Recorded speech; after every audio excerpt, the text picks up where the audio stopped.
Good morning. Hey, what's up? This is Brian Kuzmar with Commercial Rare Coins and Precious Metals in beautiful Lauderdale by the Sea for our April 6th, Tuesday daily precious metals update.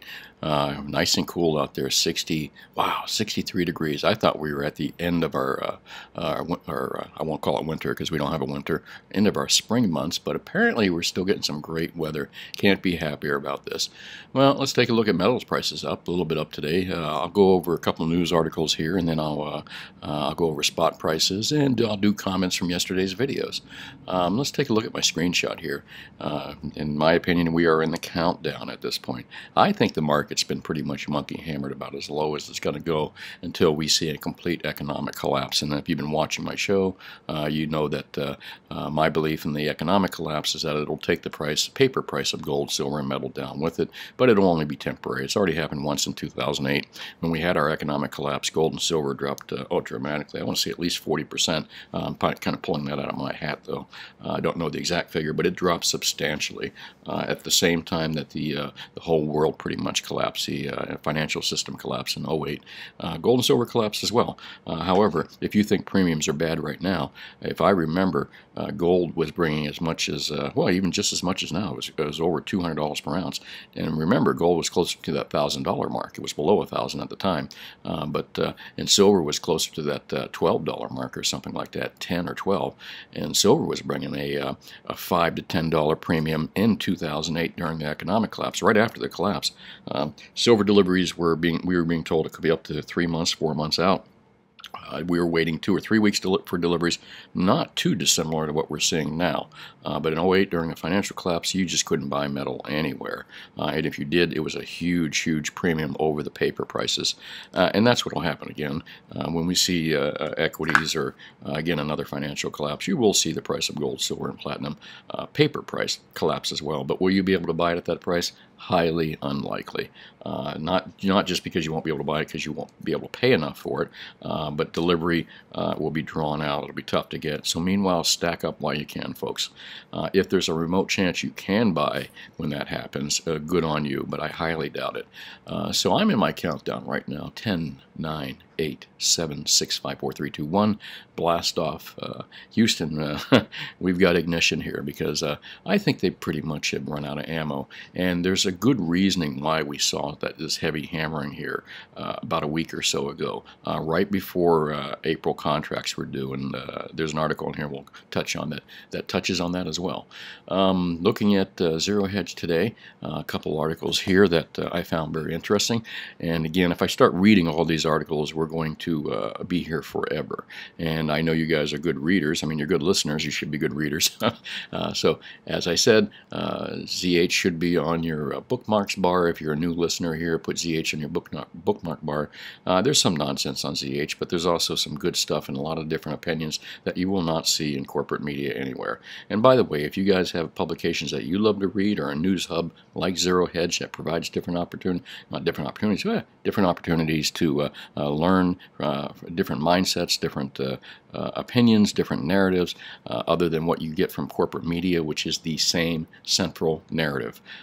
So if you got any sites like that you can share with me, please put it in the comments section below. I'm always looking for new sources of information.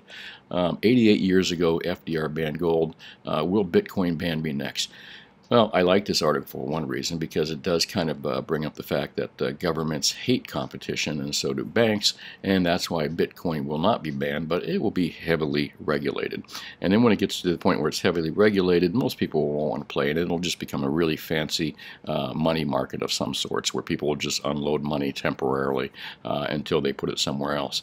But what will happen is the Fed and central banks across the entire world will adopt cryptocurrencies, which they're trying to do already. And then they will force it upon us that we will have to use it. They're trying to turn us into a cashless society, which is very, very dangerous. And you can thank Bitcoin and the other cryptos for starting that. And in fact, who knows if cryptos weren't just an experiment to see if we would take the bait, take the cashless society. And I think a lot of the younger generation will, just because they don't know any better and they don't understand money and they don't understand how evil governments and central banks can be. And I don't mean in the evil way like eating babies kind of evil, but I'm just talking about how greedy and stupid they can be. So anyway, 88 years ago, FDR banned gold. Will Bitcoin ban me next? I think Bitcoin won't be banned because it's already got its foot in the door. The social experiment's already begun. It's already happening. I think what's happened is they'll do a switcheroony on us, and they'll switch out Bitcoin for Fed coin or something like Fed dollar coins or something like that. At which point, when the federal governments start issuing cryptos and Bitcoins, we're all screwed. We're all screwed. We're going to be in that social credit system just like the poor Chinese are. So 88 years ago, FDR banned gold. Will Bitcoin ban me next? And I've repeated that several times over.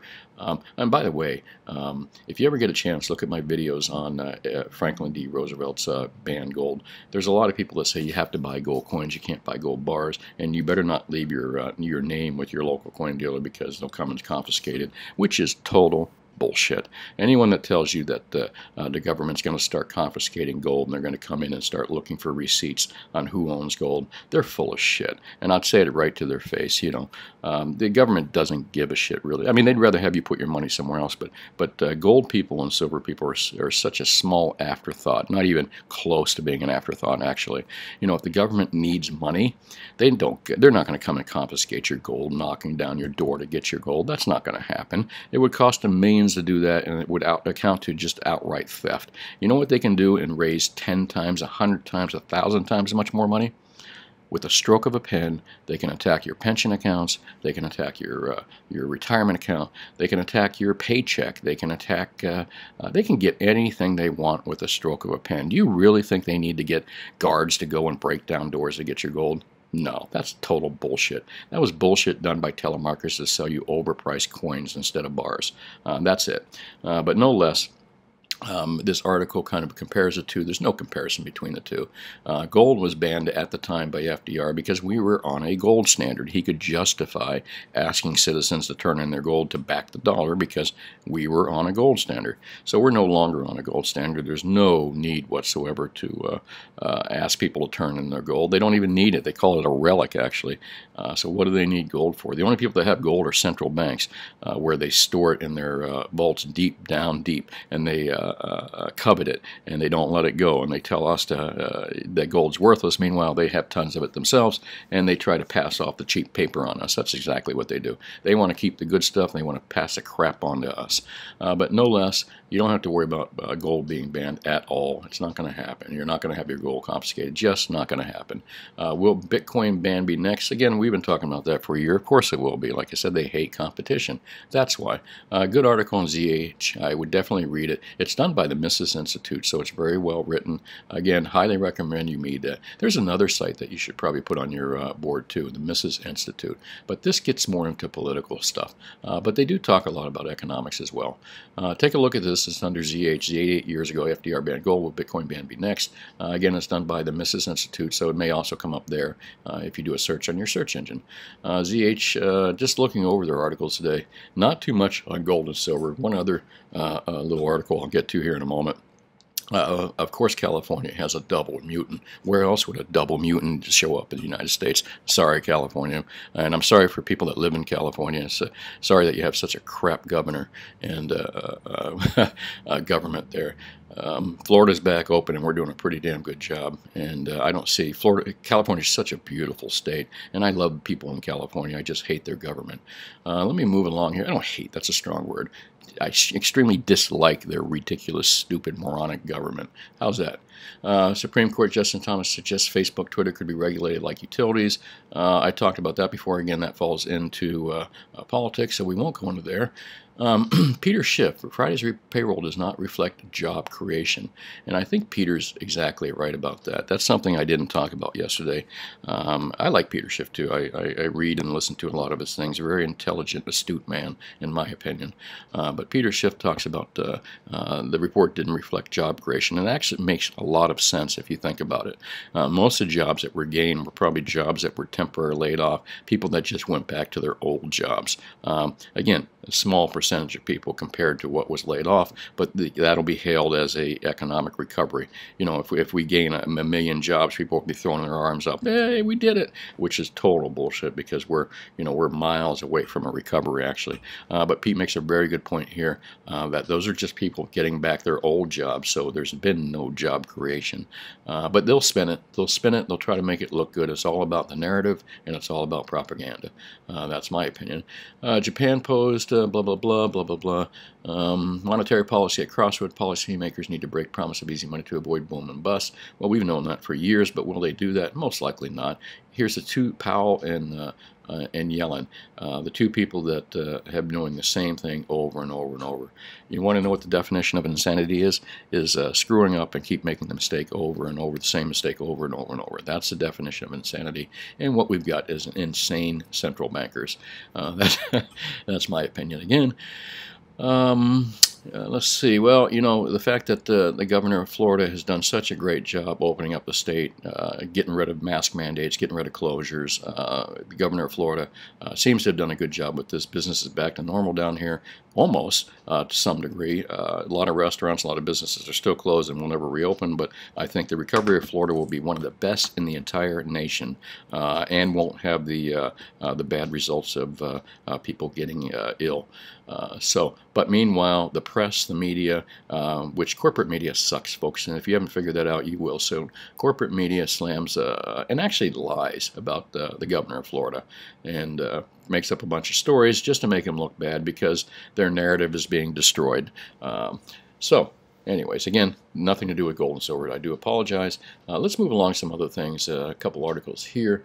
One of the articles I found in Zero Hedge 2, another article that you can read for yourself, is one bank spoils the party, reminds traders we're all this close to the breaking point, which is kind of cool. It's one of the big banks out there that says, hey, listen, folks, you know, things are not as great as you say they are. Who's going to, and again, I'll get to the bottom of the article, what it says here.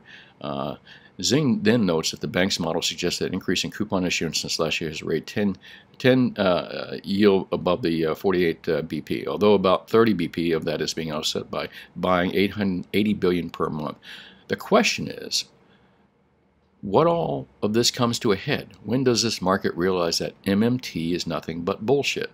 Zing does not know the answer, but writes that looking ahead, the Treasury will soon do another review of its coupon issuance sizes against the current financing needs. Expect the spotlight to be on the decision in a few weeks. So here's hoping they can pull out another magic money tree out of their hat, or at least a rabbit. And this is the reason for my 10, 9, 8 countdown clock there, because the Fed's running out of bullets, they're running out of time. The countdown clock is on. We just can't see it right now. I don't know if it's on a 10, I don't know if it's on an 8, I don't know if it's on a 2 right now, neither do you. I'm suspecting, my guess is that on the countdown liftoff clock, the Fed is near the breaking point, and liftoff is the breaking point, but I say we're getting closer to that 3 or 2 countdown. We're way past 10 right now. So as far as the countdown I showed you here, 10, 9, 8, 7, I don't think we're here in the countdown. I think we're here. And we are in the countdown for the failure of the economy. It's just a matter of where on this clock are we. I don't know. What's your opinion? Make a comment in the comment section down below, and I'd like to see it. Let me move along here to a couple other things. Good article here. Again, I recommend you read this. One bank spoils the party, reminds traders we are this close to the breaking point. Good article on ZH. I'm going to move along to GATA. GAT.org didn't have any new articles yesterday, but as I've been telling you, you got to make sure that this website is on your bookmarks page. You need to be reading these articles. These are the smartest guys in the precious metals business, bar none, when it comes to explaining how the manipulation is done, who does it, and why. So if you want to know the facts about manipulation in markets, don't listening to YouTube talking heads, including myself. I mean, you can listen to me, but I'm going to point you here. And if you have other friends that are in precious metals, point them to this site. If you know someone in the corporate media that's writing articles, or other YouTubers that are doing YouTube articles or YouTube on gold and silver, point them here to GAT.org. You guys need to be reading this on a weekly basis. I mean, I've been saying for a long time, the game is rigged. Of course the game is rigged. All games are rigged. The stock market's rigged. Equity market's rigged. Elections are rigged. Price structuring and a lot of things across the country are rigged. There's so much rigged stuff out there. Of course the game is rigged. But if you don't play, you can't win.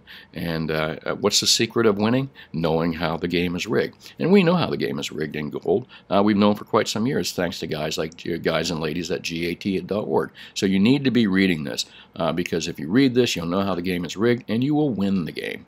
That's my opinion. J.P. Morgan, a couple of the articles. Oh, I didn't go over the articles here. A couple good articles I want you to read. Philippine plans to issue U.S. dollar bonds before rates skyrocket. Philippines is kind of looking at the writing on the wall, and they don't want to get stuck with bonds and treasuries that are just going to be accelerated to the moon.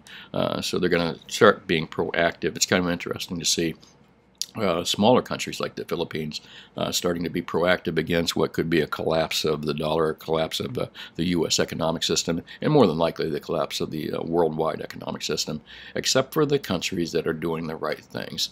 Tom O'Connor, sanctions are destroying U.S. dollar's status as a top currency.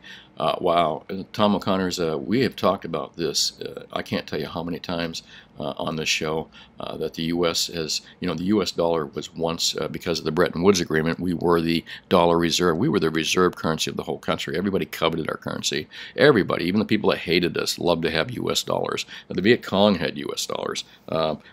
ISIS people had U.S. dollars. They all loved U.S. dollars. They still do to this day, somewhat. But the problem is that, and that's a good thing for the United States. The more dollars that are out there that people across the world are using, the better for us here. But what we're seeing now is because of our morons in Washington, D.C., both parties, because of the morons in Washington, D.C. for decades and decades, have been weaponizing the U.S. dollar against, like how they weaponized the dollar against Iran, they weaponized the dollar against Iraq, against Venezuela, against Libya. When they want to take a country down, they weaponize the U.S. dollar. Well, what happens is all these other countries look at this and go, well, you know what? They're doing it to our neighbor. You remember that old saying where they came for their neighbor and you didn't say anything, and then they came for you? That's the kind of deal what's going on right here. The weaponization of the dollar. All these other countries, Russia especially, and China, probably look and say, God damn, these guys, every time they get mad at a country, they just break the country by weaponizing the dollar. So let's not be in that position. So many countries, including Philippines, are saying, listen, let's do our own thing. Let's not rely or trust in the dollar because they'll turn it against us one day. And we do. Again, our politicians and our moronic politicians in Washington, D.C. have weaponized the dollar. So basically, if you want to blame who's screwed the dollar, it's your politicians in D.C., both parties for sure, and our central bankers have done the same. Although I have a feeling that central bankers would prefer not to weaponize the dollar. They're all about making money, not losing it. And weaponizing the dollar was a losing situation. And again, thank politicians across the globe, including all of our politicians in the United States here, in both parties, for their complete moronic decisions over the decades. And this isn't a recent event. Let me move along here to a couple other articles. Economist, euro inventor Madeno advised China to buy gold. That's really interesting, that the guy that invented the euro is advising China to buy gold. David Kranzler, a bottom in gold and silver. We'll kind of get to that in a moment. Some good articles here, definitely. Oh, this was a good one, too. With all those stock derivatives, could J.P. Morgan be the broker for the U.S. government? Lots of good articles on here. I can't get to them all, but I do highly recommend, with all this new stuff coming up on gada.org, that you go, take a look, and do some reading yourself. You got a whole week to do it. Wall Street on parade. We were just looking at SNGAT.org. J.P. Morgan's federally issued bank holds $2.6 trillion in stock derivatives. How did it avoid the Archegos blow up?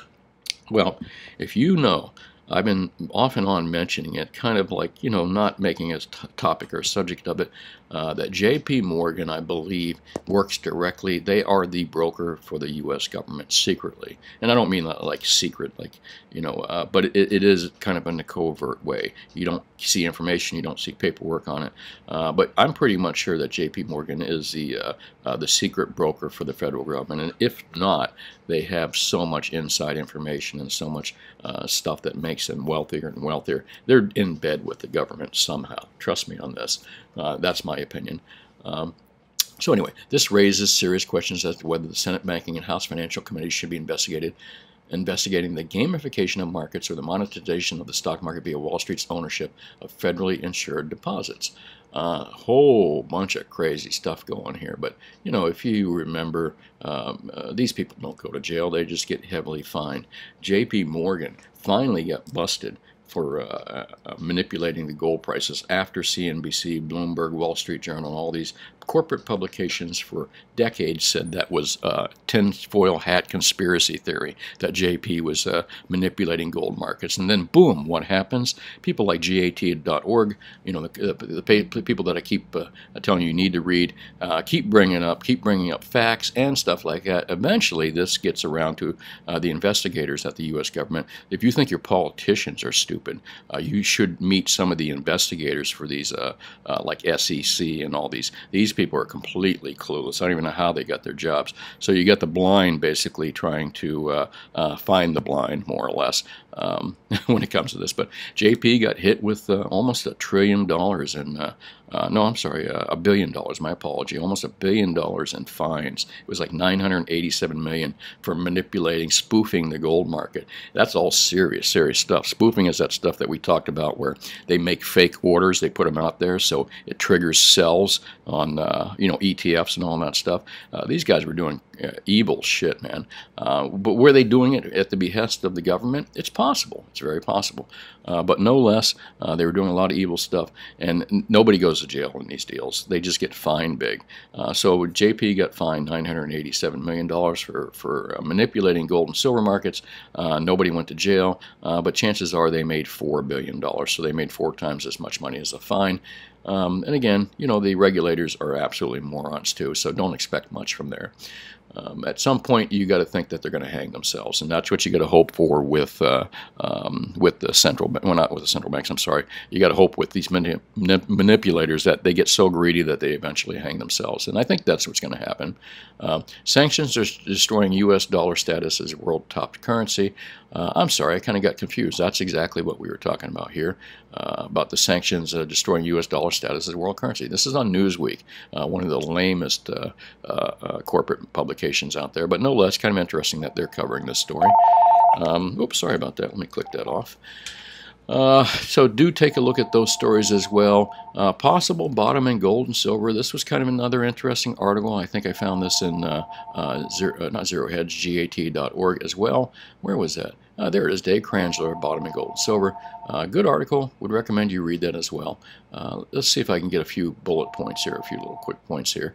The downtrend in precious metal beginning as of August has been punctuated with one of the most aggressive, one of the most aggressive, blatant price manipulations efforts over the last month that I have ever witnessed in 20 years. Yeah, I seen that. Lack of any real gold and silver. I mean, it was in our faces, folks. All of you gold people out there and silver people know that how hard it is to get real gold and silver right now, how high the premiums are, and that shouldn't be happening with prices going down. So, I mean, we have all been schooled that this market is absolutely manipulated by these large corporations like JP and these large short positions. It's manipulated by COMEX mostly, and we'll get into that. While no one can prove it without access to the inside books at COMEX, I believe the price attack over the last 10-14 days was aimed at encouraging longs to dump their April gold contracts or roll them out to June, and that's exactly what it is. They were just trying to avoid going bankrupt by not being able to deliver precious metals or get people to roll their contracts over. This is just blatant manipulation by COMEX for sure. And will they go to jail? Unlikely. Will the investigators or the people at SEC or whoever investigates these people investigate them? Maybe, but if they do, they're so stupid they probably won't be able to figure it out. Again, that's my opinion.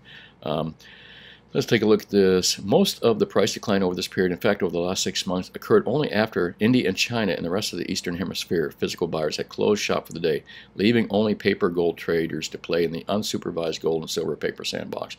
And that's what exactly happened since we saw gold prices get hammered last, what was it, August or something like that, when gold was sailing around $2,100, $2,200 or close to that, or $2,100 plus.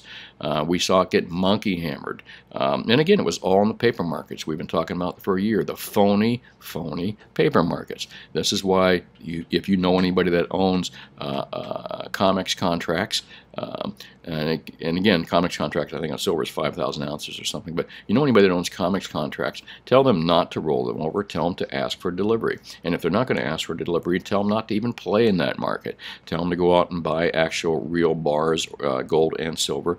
Don't buy ETFs. ETFs are evil. Stay away, in my opinion. And again, I'm not a financial advisor. This is all my opinion. I'm trying to teach you how to fish, not give you a fish every day. I want you to spot this stuff for yourself and make up your own opinions. But man, these people just manipulate the hell out of that market. And I think we're going to see the end of that at some point too. But I think that April right now, we're into a new quarter. COMEX actually snuck by without having to deliver those 100,000 contracts from what I'm reading here. They only had to deliver 27,000 contracts. So I think COMEX was in huge trouble. And again, they have monkey hammered the paper prices down. These people are just plain outright crooked. But as I've always said, don't hesitate to play in this market, because if you know how the game is rigged, you can win. And that's what I'm teaching you. I'm teaching you how the game is rigged. Lots of good stuff here to read. You have to read this article. Please make it your part of your homework. Possible bottom in gold and silver. Most of the great articles today are all on gat.org, in case you have not checked into gata.org. Well, I'm going to move on to, where is this? Let's move a couple things here. I'll move over here. The sanctions, we talked about that. Possible gold and silver, we talked about that. Man, we actually gotten through to spot prices. Let me do a quick update. Everything is up a little bit today. And again, I think we're going to see an upward trend here. I'd have to spin the coin here. What's the coin think about tomorrow? And again, I don't do short term. Pretty lame. Coin says down tomorrow. I'm going to say it's going to be up tomorrow. Again, these are just cheap, stupid guesses. I don't dare ever try to make short-term predictions in gold and silver and precious metals market. You can get your ass handed to you. You could also be a big winner as well. You can be a zero or a hero. I prefer just to kind of play the medium and long-term game, in which case I think if you're buying gold to hold on to medium and long-term, you cannot lose. However, as far as short-term, I don't know, again, where we are in this clock. We can't see this clock. I mean, for all I know, I think we're at least at a 7, but we could be down to 3, 2, 1 here pretty soon. Again, never underestimate the power of central banks, how much money they can create, and how much bullshit that the media and government can spend to keep it going. Again, that's my opinion. Let's take a look at the ranges last night. 1727, 83 to 1739. So it was up a little bit higher. And again, I think we're going to see a little stronger prices today, and possibly a little stronger prices tomorrow. Silver still hanging on to that $25 level. It's doing really good. Platinum hanging on to that 12 level and even up a little bit. Let's take a look at New York markets. New York opened at around 1734, the high is 1739, sitting around 1736. So New York's trading in the $25 range, in the 1730 plus range. It looks like it even almost touched 1740, and platinum staying above 1200. I think we're good for today. I think we're good rest of the week. However, you know, if you see some dips, buy the dips. And as I said, you will see a collapse at some point someday. When all the markets collapse, precious metals, paper markets will collapse as well. Hopefully they'll stay collapsed, and we'll be back into dealing with real physical, and the physical will be you know, physical will be leading the way, not paper markets like we've seen for decades. Well, let's take a look here. Not too much to say. We're in good territory here.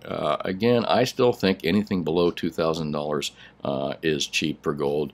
I think anything below $30, and really I want to say $40 and $50 silver is really cheap.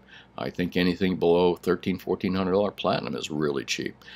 So I mean, you know, if you're buying at these levels and you're going to buy at higher levels, you don't have money right now, you're waiting for a check to come in, and gold goes up 50, 100 bucks. I still think you're okay, folks. There's going to come a point here when the countdown clock is done, when we're down at 1, 0, and we're blast off, and shortly after that blast off point, there is definitely going to be a time when we look at these prices. We look at $2,000 gold, and we're going to say, oh my God, that was cheap. You know, kind of like we're going to be looking at $1,000 gold another year or two from down. God, I remember when it was $1,000. Well, actually, I remember when it was $250 and less. I remember it when it was less than 100. But silver, we're going to say the same thing. Man, I remember silver was like $8 to $12 an ounce. You know, and you're going to say the same thing about $25 an ounce. You're going to say the same thing about $1,700, and you're going to say the same thing about $1,200 platinum. You're going to say, God, I remember when gold was $1,700 an ounce. I should have bought more. And you'll say that about $2,000 too, I bet. So that's just my opinion, and as I said, I'm sticking with that one. Educated opinion, I should say. Remember, I'm not an advisor or anything like this. This is just all my opinion that I'm trying to share with you. I'm trying to share my experience and my years of doing this, and what I think with some of you folks that don't have as much time into it as I do. Let's take a look at yesterday's video, which did pretty well. I was kind of happy with the view count there. Surprised. You never know with YouTube what you're going to get. You know, some days I have these shows that I think are just absolutely, I really did a great job, great content, and I flowed real well. And then the shows get very little views. And then there's some shows where I'm thinking like, my God, I can't believe I made it through that one. And the view count is really high. So that's why I recommend if you look at my shows, don't look at view count. View count doesn't necessarily make a great show. I think a great show makes a great show. But today, I appreciate you watching everything, and I want to go over yesterday's comments real quick. I got quite a few here. Rick Hayes says 50 lashes with a wet noodle, because yesterday's video was I'm sorry. I made a mistake of calling entry-level jobs shit jobs, and I think what I did is I mistakenly insulted the people. I was really trying to insult the fact that the government was making a big deal out of entry-level jobs, low-paying entry-level jobs, not necessarily service jobs. I kind of shit on all service jobs. What I was talking about is low-pay entry-level jobs, and how the government's making a big hurrah, how important that is, and that's what most of the jobs we're getting back is low entry-level, low-pay jobs, not necessarily service jobs, which can pay well. But anyway, I was just apologizing for calling service jobs shit jobs, and I was wrong. Butterbean says, all good, thank you, sir. We're going to avoid the politics right now. I've done enough of that. Ooh, a record video, 46 minutes. That was a record video yesterday, 46 minutes. Wow, my longest one yet. Boy, I sure know how to ramble sometimes. Dewey Ramondo says the economy will bounce this summer, but it'll be dead cat bounce before we continue further down the road. Man, I'm not sure. I'm not sure. I was thinking the same thing, Dewey, that we might see a bounce, but man, I think we've probably already seen our bounce here, and that may be surprising, but let's see what happens. Michael Fernandez, your intro would sound better if you used a silver eagle. Well, Mr. Fernandez is certainly a silver expert, because you're right, I'm not using a silver eagle. I'm using my bull and bear coin, and God, you can come work for me if you can tell the difference on the sound of a silver eagle and a 1 ounce generic coin. Hey, thanks for watching, Mike. I always appreciate it. You're a good guy. Z Jinping Bear. Freedom, love it. Thanks for sharing the hope. Absolutely, sir. Don't I know you from Zero Hedge as a commenter on Zero Hedge? Again, thanks for watching. I really appreciate it. And freedom, man, I'm all about that, sir. Manvo says you're a proud peacock because you know your stuff and you're good. Peacock. All right, I never thought of myself as a peacock, but that's colorful. And thank you, sir. I appreciate you watching. Hey, Brian, thanks for watching here. You're one of my regulars here, all buying gold and silver, dismissing our dollar more and more. And that's kind of what we were talking about, is that we weaponize the dollar, that a lot of these countries are saying, you know what, it's only a matter of time before we do something the United States don't like, and they're going to weaponize it against us. So they're doing their own thing. Undisturbed Penguin says, awesome apology, but definitely not wrong. There's no way to survive off $15 to $20 an hour. Yeah, that's true. And the apology was not meant to really, for people that were service jobs. The apology just was meant for calling service jobs shit jobs, because they can, service jobs can be way more than $20 an hour. So, I made a mistake on that. I apologize quite a few times. Happy Motrin morning, sir. My Motrin days are Friday usually, but I've had some Motrin mornings on Monday too. Mark Google, American voted to bring the economy back after COVID. Good luck with that. I'm going to stay out of politics again right now, because my opinion. As a libertarian, I'm blaming both parties. I don't think either one has done a great job for decades now. So I don't have a lot of good to say about either party, and for decades. Mount H says, so where's the great mea culpa, or maybe it's just hidden alternate facts? You got me on that one. I know what mea culpa is, but that was my apology for the mistake I made yesterday, Mount H. Let's see, William. Hey, brother, what's up? Yeah, we know there's a lot of even people there. Thanks for watching, William. You always put in some good inspirational words there. FOF North. I respect people who make mistakes, but recognize and apologize about them. Yeah, well, I don't know how big a mistake yesterday was, but I just feel really bad. I don't want to insult people, man. I come from a working class background, and, I know what that feels like. Many don't or can't, or there's always something we learn from a job, no matter how small the job is. Do a good job, gain knowledge and experience, and move up. Absolutely, sir. Silver equal freedom, be your own bank. Hey, thanks for watching, Ill Prepper. Michael Matthews, I'm not an online personality. You're an experienced dealer. Yes, sir. I am an experienced dealer. That's the one thing I can make a claim to here, is that I've got 40 years of experience on doing this. So, I mean, I've got something worthwhile to help you folks with. That's my opinion.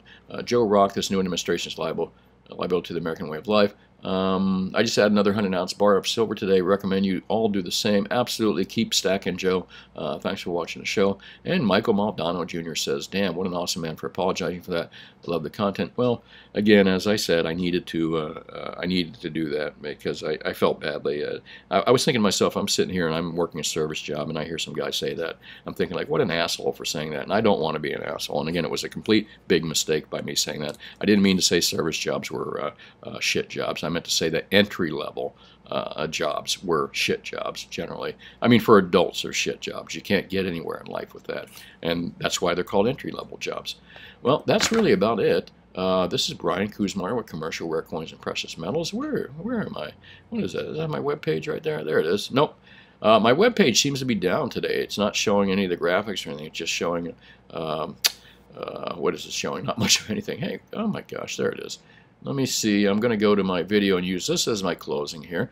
Here's a bunch of our videos here, and as you can see, we're getting close. April 24th will be 1 year of our solid daily videos, where we've been doing daily videos every year since 24, so that's an anniversary for us. I managed to do something every day, 5 days a week, except for the holidays. I haven't missed a single day, folks. Even on my vacation, I did this report inside a bathroom with my girlfriend yelling at me from the outside my bathroom. What are you doing in there? I did the report inside the bathroom in Jacksonville, Florida, at a little Motel 8, driving home from vacation. That's how committed I am to getting these reports done on a daily basis. But I really appreciate the commitment you all have by watching me every day. Make sure you hit that subscribe button and that little bell. And the like button is always nice too. Well, that's about it. Best deals out there are still anything you can buy in silver that's a recognizable product for under $5 premium, which puts out, which makes gold and silver or silver eagles just not affordable, folks. As much as I love them, they're just overpriced. But if you can buy any recognizable silver product for no more than $5 premium per ounce, you're doing okay in this market. At some point when that stuff runs out, maybe premiums will get higher, but meanwhile, there's no point in buying silver eagles for 8 to 12 bucks over when you can buy silver bars or 90% US silver coin for less than 5 bucks over. There's no reason to do it, folks. Same thing with gold. With gold bars out there available for under $100 premium over the price of gold, there's no good reason to buy gold eagles at 170 to 200 over, and buffaloes at 200 bucks over. You're never going to get that premium back. You're better off trying to buy more gold instead of buying more premium. That's my opinion. By the way, I have great prices. I will beat all the online sellers at MEX, JM, SD, not all of them, but the three biggies out there. I can beat their prices. Even though they're good companies, I can pretty handily beat their prices. So if you live locally near me, come by and see me, and happy to do business with you. And I think that's really about it. Got to get rolling here. Got my phone ringing. And thanks for watching. You all have a great day. And if anything crazy happens, I'll call you tomorrow. Meanwhile, talk to you soon. Bye.